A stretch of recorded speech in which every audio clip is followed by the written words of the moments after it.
Ekam aksharam hridi nirantaram bhasate swayam likyate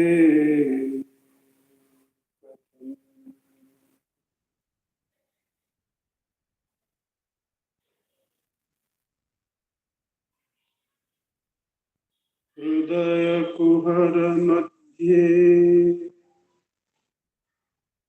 kevalam brahmamatram yaham maham iti sakshat atmarupena bhati hridi vishamanasa svam Chilvata Machaka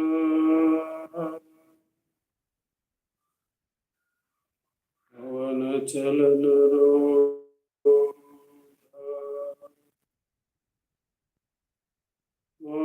Atmanishto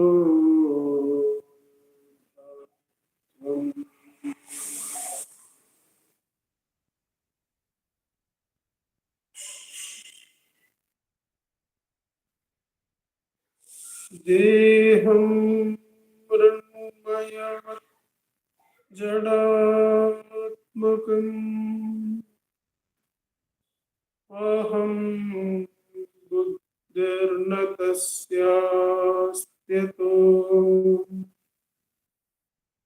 Naham Tattata Bhava Shukti Samay Siddhatma Saddha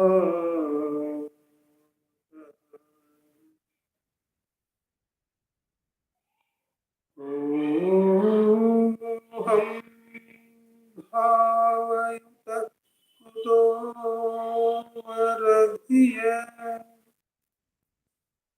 Drishtatmanishtatmana Soham Spurtitaya Arunachala Shivaha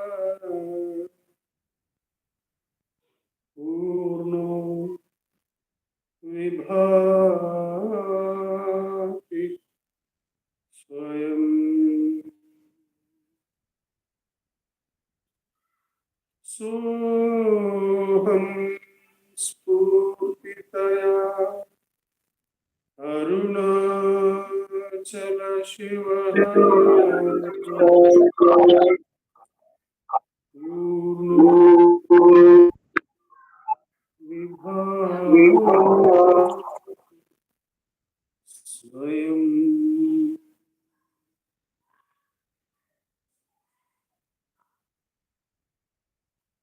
Namo Ramana. In this, the Thursday Satsang from Ramanacentre Center for Learning, it has been our practice to select two verses from the work Guruvachaka Kovai by Muruganar Swamigal. The selection is done by Revatima.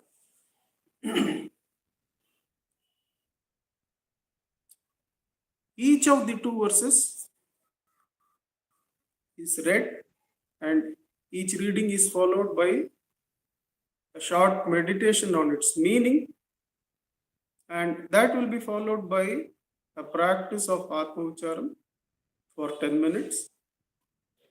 After these two segments of verse reading, meditation on meaning, and practice of self-enquiry are completed, there will be summing up remarks, and today Dileep ji will be doing the summing up remarks for us. And after the summing up is completed, there will be offering of Sri Ramana Stotram. Today too the puja team is away. So the chanting shall be by Vaibhavji and Pratnama online, and we will offer ourselves by inquiring who is the listener. Because ultimately in that self-attention, only the Atma is the real listener. The ego, the false listener, vanishes in self-attention. So we will offer ourselves. What is there to offer? The false self. There is nothing to offer, only the real self is there. And that will be the practice during the Ashtotram chanting also. We begin this evening satsang with all your permission. Going to the first verse selected for us, verse number 357. This 357 we find in the first segment, investigation into truth, which is followed by meditation on the truth, and that followed by anubhava or experience of the truth. In the investigation into truth, this 357 is under the subheading Laws of the Individual Self. Laws of the Individual Self is the subtitle, verse number 357. When you investigate,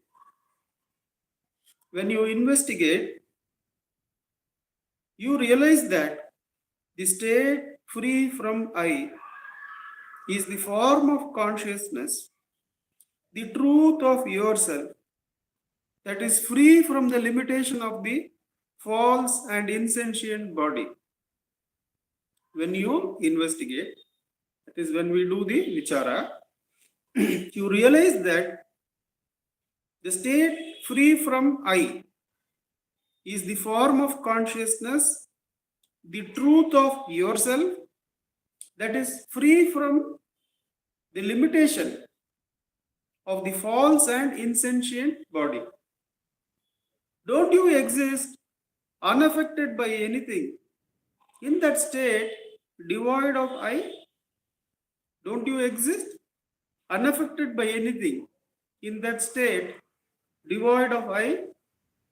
Inquire and know this for yourself by abiding in truth. The conscious sleep, Ari Tuyil. Arivu, Tuyil, Ariyum, Tuyil.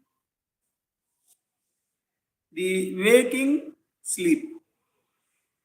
When you investigate, when we do the vichara, who is the listener? As we were saying in the Ashtotram chanting, when the chanting is going on, the self-attention can be, that is one of the samadhis suggested by Bhagavan, holding on to something. One goes and dives into the source of the I. That is, there is the verbal chanting, but with a listening that is not commenting or judging the chanting, we can inquire who is the listener. When you investigate as to who is the walker, who is the listener, who is the speaker, who is the seer, when you investigate, you realize that the state free from I is the form of consciousness, the truth of yourself, that is free from the limitation of the false and insentient body. What is this I thought? We have seen that story of the boat of that Greek legend, where the I is compared to the assemblage in the boat. That is, the boat has been in the yard for 1,000 years. The boat has been taken as a ritual to the island where a particular event has happened 1,000 years ago.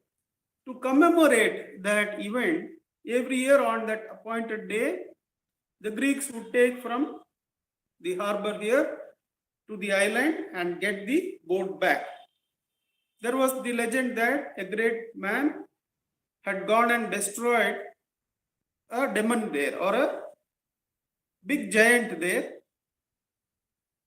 Now the question is, during the 1,000 years, the 200 or so boards of which the boat was made, each of them has been replaced. Each of them has been replaced. Therefore, that the boat now is made of completely new planks, and none of the old planks are left. We have seen comparatively the body is doing the same thing, that every day 7% of the body gets infused from the outside and gets discharged from inside to out. There is an exchange. There is a constant exchange of atoms, and in about 2 weeks time, 95-98% of the body is changed. So the I is nothing but the identity with this inert assemblage of body parts, and where mind is concerned or identity is concerned, it is assemblage of thoughts and ideas. Who is Nandakumar in the false I? The false I is nothing but the association of the body parts together. Sometimes I call that as I. Sometimes what I have studied, I'll say I have qualified like this, I had this career, I used to teach these subjects. Am I a good father? Yeah, I have tried to do my duties, so I am a good father. All these are assemblages which I have and which I call myself as that I. But all are inert substances.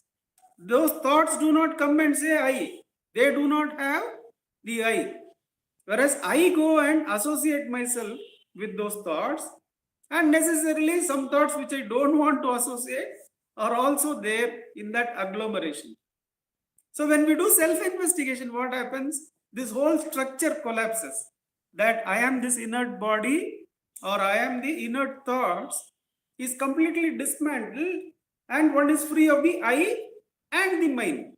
When I is destroyed, the mind is also completely destroyed. There one comes to the form of consciousness, the truth of oneself. Now I have shared with the group that the last February, when I was doing Girivalam within inverted commas with my daughter, I had asked her whether she is doing self-enquiry. She has been drawn by Bhagavan into the Bhakti Marga. That was very clear to us, that she has been called by Bhagavan and some sort of practices she is having. But I asked her specifically whether she does self-enquiry. She said, yes, that was in Girivalam, I do. But then I go to a point where there is nothing, there is no answer that is forthcoming, and there seems to be nothing there. Now, that nothing feeling is because we still have some expectations. When we don't have, those expectations are still vasanas. When those expectations are not there, then we come to that point. Actually, she has gone with Bhavabala to that place where ego and its companions are not there. But then in the subtle they are there, so the feeling that there is an incompleteness. So I asked her, but are you not there? That what if nothing else is there? Are you not there? So that is the question that has been put here. That despite none of this being there, that is the I or its the friends, the mamakara, none of that is there. But in that form of consciousness, where the insentient association with the I and mine is not there, you have not vanished, you are still there. In fact, you are there as the undefiled, as the untouchable, as the unborn, as the uncreated, as the undismantlable. It is not an assemblage for it to be dismantled. So you have reached a point with Bhavabala, but you have reached the point of that which you alone are there, that niralamba sthiti, that without the support of anything, you are there. Now, what prevents us from abiding there is only this expectation, which you are saying there is nothing that is being felt. Actually, it is not nothing, it is everything. Because what we felt as discrete objects, what we felt as discrete assemblage of body parts, all this is void. This is actually in space and merely like the electrons and protons in an atom, which are widespread in space.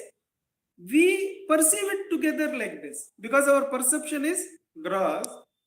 When we go in, then this assemblage is dropped, but one is there in all purity.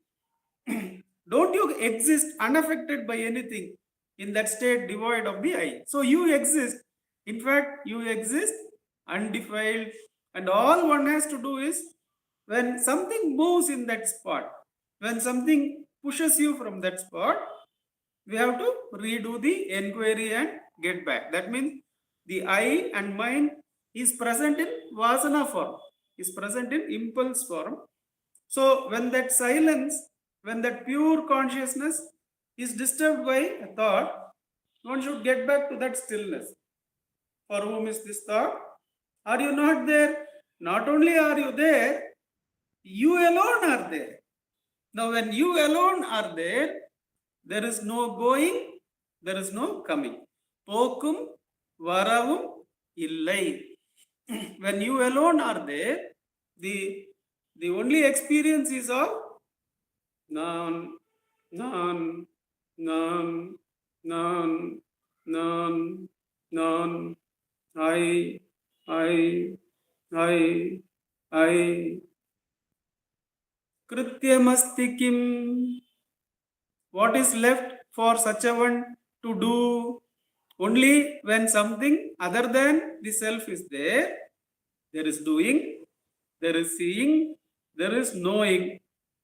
Here, there is only being. All those activities which are there in the triads, those activities are there in the karma, the seeing, the knowing are all there in the triads. Whereas when the pure self is there,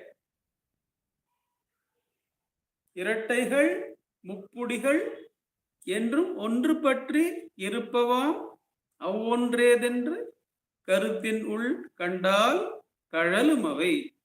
The triads are dismantled. The I and mind, all triads are dismantled, all dyads are dismantled. One rests in the ever-present self. You are that. What else can you be? Enquire and know this for yourself by abiding in truth, the conscious sleep. So this is the conscious sleep. What is there in sleep? In sleep there is nothing. There is no object, there is no body, but you exist. And in consciousness, that part of sleep, which is actually the ignorance, is overcome. So you consciously go to that place where I and mind is dismantled. That is called as waking sleep, Jagrat Shushupti or Arivu Tuhil. That is where we are headed in self-enquiry. Whenever the ego structure rises as the I with all its paraphernalia as mind, it first arises as the thought. So when it catch it at its root, do not follow the thought and allow the ego to add some more thoughts to its structure. But inquire, for whom is this thought? This thought is for me. Who am I? Each time we inquire, who am I? A little bit of the ignorance goes away and little bit of the light of the self comes in. Of course, when the light of the self is completely there, that this process was ever there is also dismantled. Let us sit in Atma Ucharam for the next 10 minutes. Ujjwalji, you will be able to help us out. Thank you, sir.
नमो भगवते श्रीरमणाय।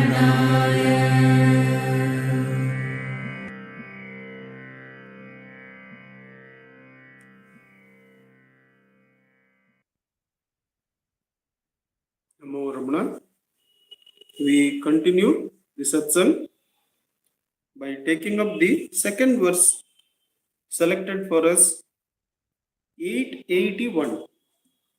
881. This is in the segment experience of the truth. The self is eternally realized. Experience of the truth, subheading, the self is eternally realized. 881. The whole benefit that stands to be derived from the heart directed enquiry, Hridivisha Manasa, the whole benefit that stands to be derived from the heart directed inquiry is only the destruction of the false I thought. The whole benefit that stands to be derived from the heart directed inquiry is only the destruction of the false I thought, the ajnana.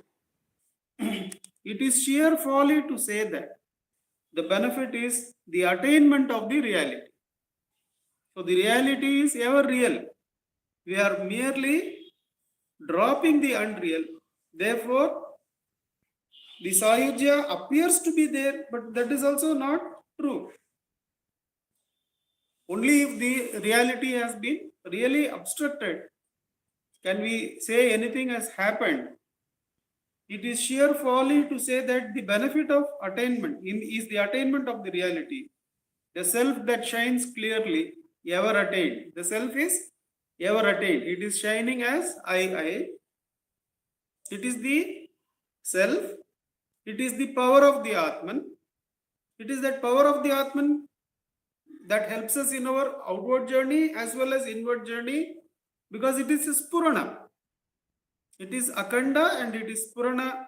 If we are still outward directed, it will help us in the outward journey through its Anidhi, which necessarily involves ending and restarting and all that.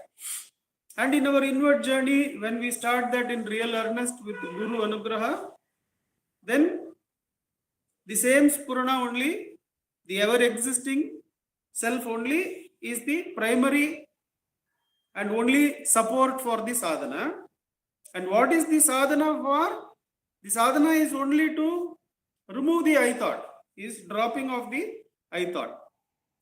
It is presented in that way because in Ullad Narpadu, Bhagavan says, Karuvam Ahandai Undayin Anaitum Undahum Ahandai Inrel Indru Anaitum Ahandaye Yavumam Adalal Yadidendru Nadale Ovudal Yavum Yana Or Karuvam Ahandai Undayin. In its embryonic state itself, if the I arises, then everything arises. All the dyads, all the triads arise. Ahandai Indrail Indranaitam. When the first I thought is not arising, and one is abiding in the I. No dyads, no triads, no words. Therefore, the aim of sadhana, the benefit from the sadhana is only one thing, is the complete annihilation of the feeling that those boards of the Theseus board together form some substance. So the beauty is that we feel all these things are changing. The sun is changing, the atmosphere is changing, the space is changing. But then we gather each of them, just like our body, just like our identity, we gather each of them and assume that those entities are there only. They are steadily there and do our vyahara based on that ignorance. Those are really not there. Those aggregations are made by the ego nature. The boat is really not there. It has changed and gone. You can't step into the same river twice. The river has changed. But for our convenience, we call it Nandakumar. And all our vyavahara, we say so and so is my friend. That person, not so much. All these things come because the root I has started. And what is the nature of the root I? Catch hold of some jada, aggregate it together and call it one substance, either I or mine. When that very ego nature, the need to hold on, aggregate and have a form and then say this is me, when that is destroyed, when the I nature is destroyed, then the ever-present self, the ever-attained self is abided in. Now what happens is that the whole area of journey, it vanishes. See, it is there is no thought there. Therefore, there is no feeling, I have been here, I have been there, then I have moved on and come here. All those thoughts are not there. So our entire journey and the entire journeys of all beings is completely dropped in that being. That is where Gaudapada's truth is supported or is underlined by Bhagavan. There is no one bound. There is no one seeking liberation. There is nothing like ignorance. There is nothing like, or there is nothing like bondage. There is nothing like liberation. There is only the being.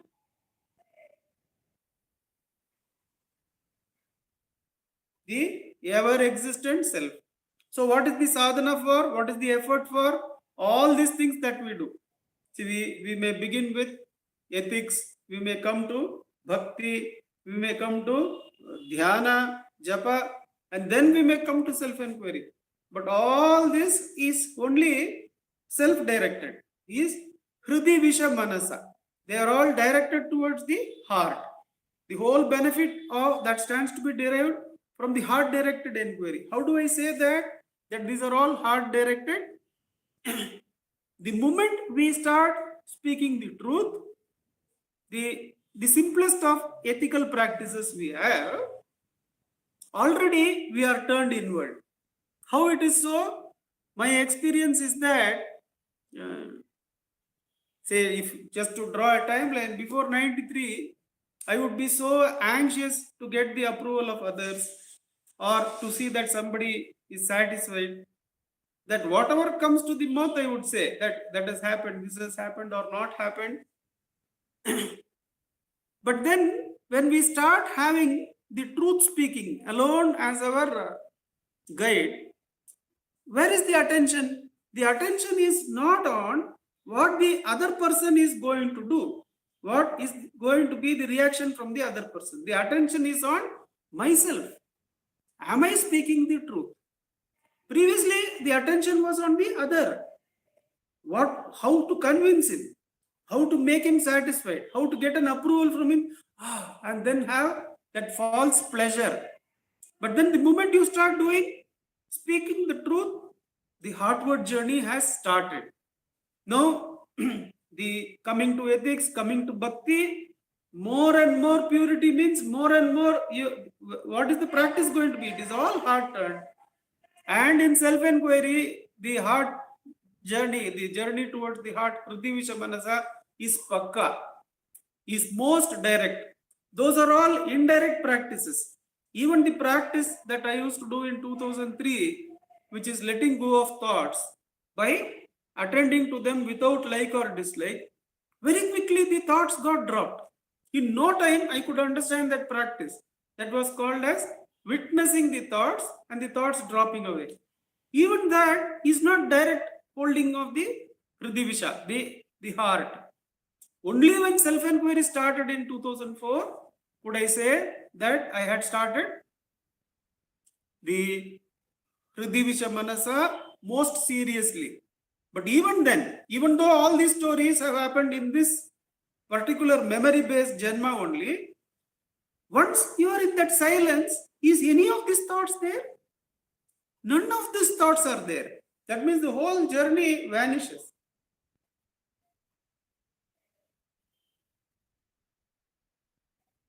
Complete silence alone is there. Therefore, the self is ever attained. Whatever the journey might have been, you might have spent millions and millions of years in anatma. Then you might have started the ethical. To me, even one starting the ethics is already turned towards oneself, towards the heart.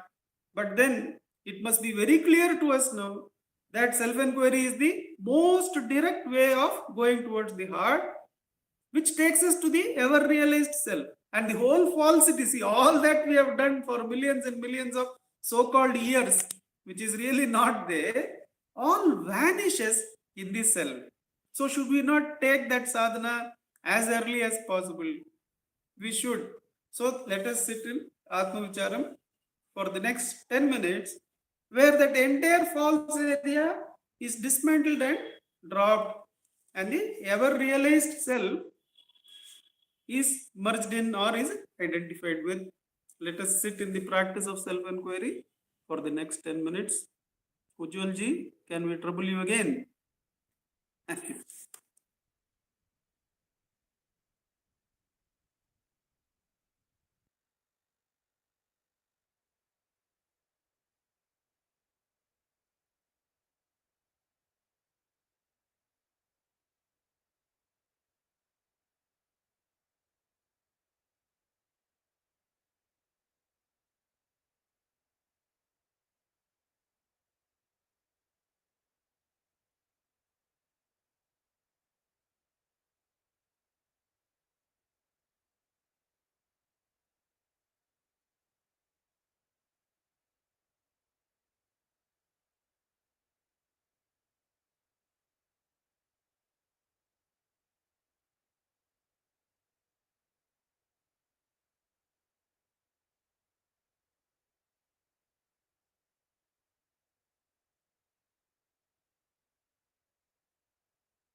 Bhagavate Shri Ramanaya.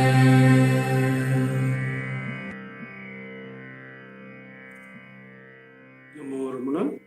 May I request Dileep ji to give us the summing of remarks? Namo Ramana, sir. Namo Ramana, sir. In these two verses, we have been clearly introduced to our nature, which we have conveniently forgotten and strive as sadhakas. In this, Bhagavan very clearly says, if we let go what we have taken right now as our real nature, the ego and the I, and turn towards the source of it, we find that we are eternal. But when we take the ego to be ourself, we are feared by this identity that one day it is going to vanish. Or when I ask somebody, how are you?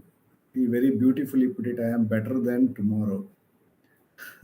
Because tomorrow, that means every day, this body, we don't know how it is going to go. So I am better today than tomorrow.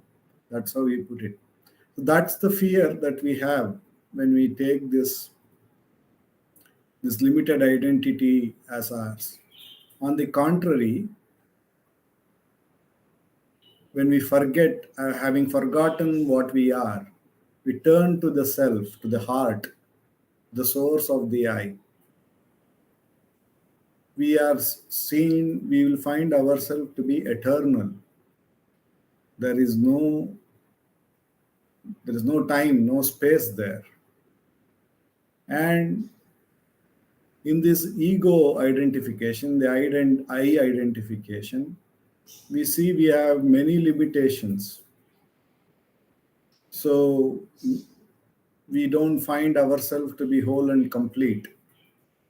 But on the contrary, when we turn towards the heart, the self, we find ourselves to be complete and untouched by anything.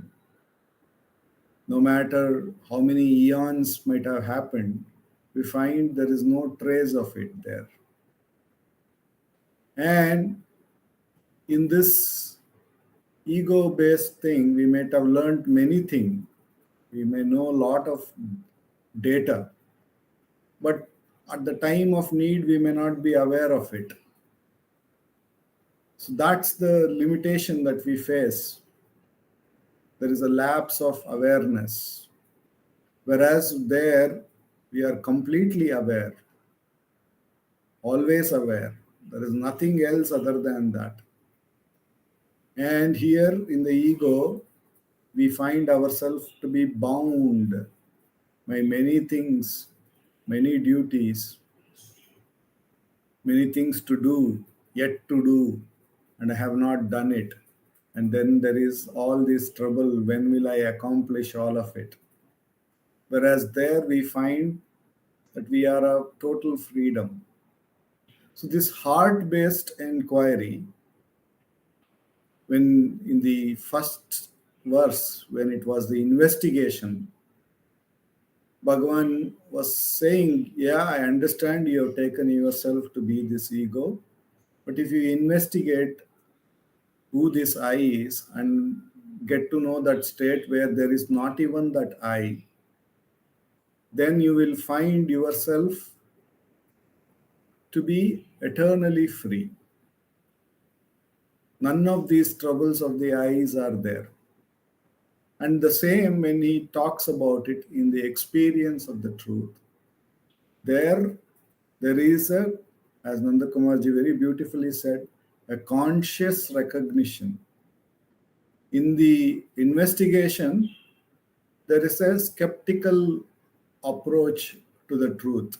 One has taken the ego to be real and having a high hopes to find the truth, holding on to this. And that is the investigation part.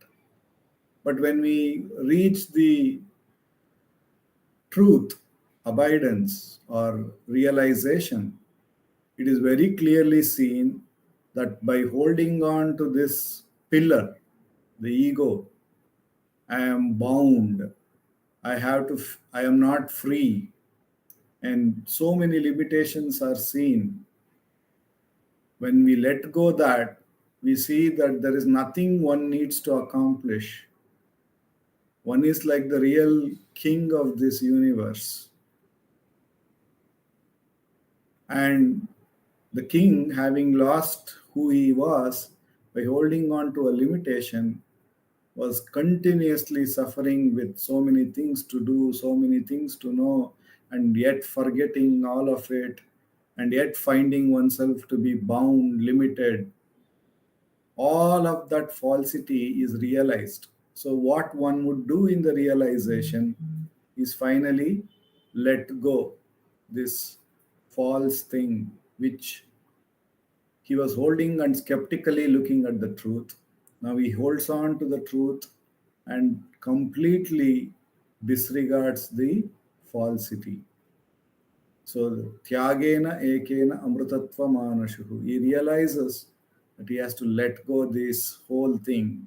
In fact, he happily lets it go, consciously lets it go, having realized by holding on to it, there is no happiness.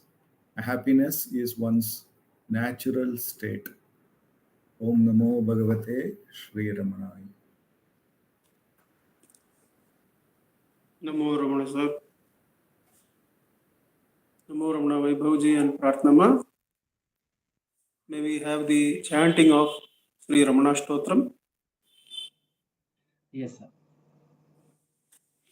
Namo Ramana. Bhardwaj Vishwanath विरचितं श्रीरमणाष्टोत्तर शतनामावलिः अपार सच्चित् सुखवारिराशे यस्योर्मिमात्रं भुवनं समस्तं गुहाहितं तं रमणं गभीरं चिन्ताविहीनं हृदि चिन्तयामि ॐ महासेन महंसेन जाताय नमः ॐ श्रीरमणाय नमः ॐ गुरवे नमः ॐ अखण्ड संविदाकाराय नमः ॐ महौजसे नमः ॐ कारणोद्भवाय नमः ॐ जगद्धितावताराय नमः ॐ श्रीभूमिनाथस्थलोस्थिताय नमः ॐ पराशरकुलोत्तंसाय नमः ॐ सुन्दरार्यतपःफलाय नमः ॐ कमनीयसुचारित्राय नमः ॐ सहायाम्बा सहायवते नमः ॐ शोणाचलमहोलीनमानसाय नमः ॐ स्वर्णहस्तकाय नमः ॐ श्रीमद्द्वादशान्तमहास्थले लब्धविद्योदयाय नमः ॐ महाशक्तिनिपातेन प्रबुद्धाय नमः ॐ परमार्थविदे नमः ॐ तीव्राय नमः ॐ पितृपदान्वेषिणे नमः ॐ इन्दुमौलिना पितृमते नमः ॐ पितुरादेशतः शोणशैलं प्राप्ताय नमः ॐ तपोमयाय नमः ॐ उदासीनाय नमः ॐ महायोगिने नमः ॐ महोत्साहाय नमः ॐ कुशाग्रदिये नमः ॐ शान्तसङ्कल्पसंरम्भाय नमः ॐ सुसन्दृशे नमः ॐ सवित्रे नमः ॐ स्थिराय नमः ॐ तपक्षपितसर्वाङ्गाय नमः ॐ पुल्लाम्बुजविलोचनाय नमः ॐ चन्द्रिकासितहासश्रीमण्डिताननमण्डलाय नमः ॐ चूतवाट्यां समासीनाय नमः ॐ चूर्णिताखिलविभ्रमाय नमः ॐ वेदवेदान्ततत्त्वज्ञाय नमः ॐ चिन्मद्रिणे नमः ॐ त्रिगुणातिगाय नमः ॐ विरूपाक्षगुहावासाय नमः ॐ विराजजलाकृतये नमः पूर्णाय नमः ॐ पूर्णाय नमः ॐ रचिताचलताण्डवाय नमः ॐ गम्भीराय नमः ॐ परमाचार्याय नमः ॐ सुप्रसन्नाय नमः ॐ अभयप्रदाय नमः ॐ दक्षिणास्य निधाय नमः ॐ धीराय नमः ॐ दक्षिणाभिमुखाय नमः ॐ स्वराजे नमः ॐ महर्षये नमः ॐ भगवते नमः ॐ ईड्याय नमः ॐ भूमविद्याविशारदाय नमः ॐ विमलाय नमः ॐ दीर्घदर्शिने नमः ॐ आप्ताय नमः ॐ ऋजुमार्गप्रदर्शकाय नमः ॐ समदृशे नमः ॐ सत्यदृशे नमः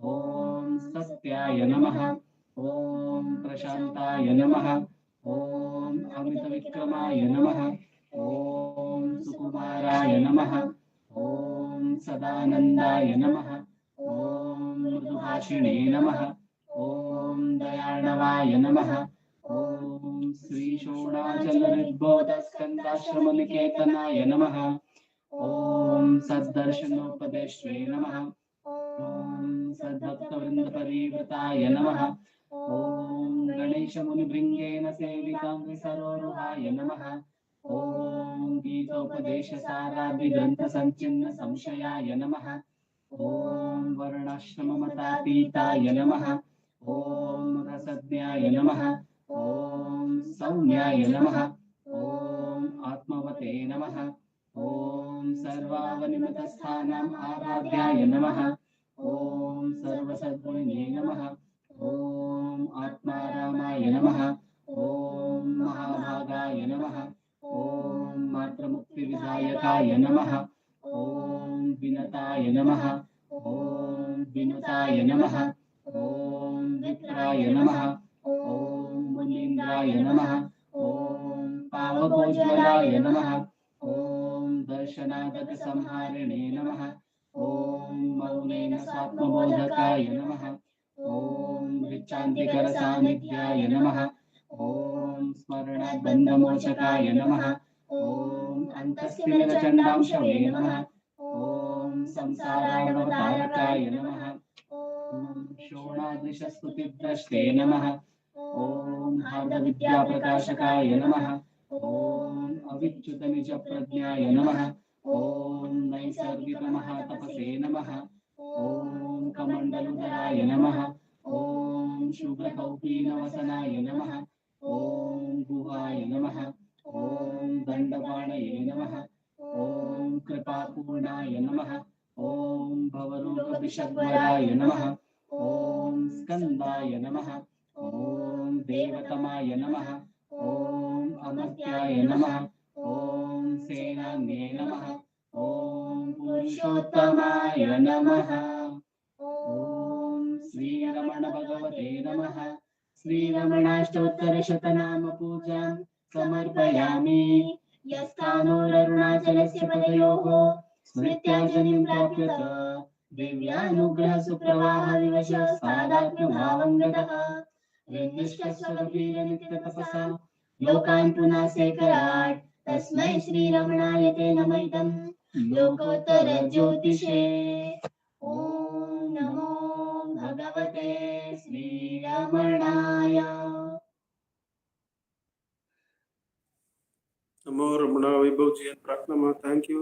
नमो रमणा दिलीप जी, नमो नमो रमणा उज्ज्वल जी, प्रेमतिमा, नमो रमणा।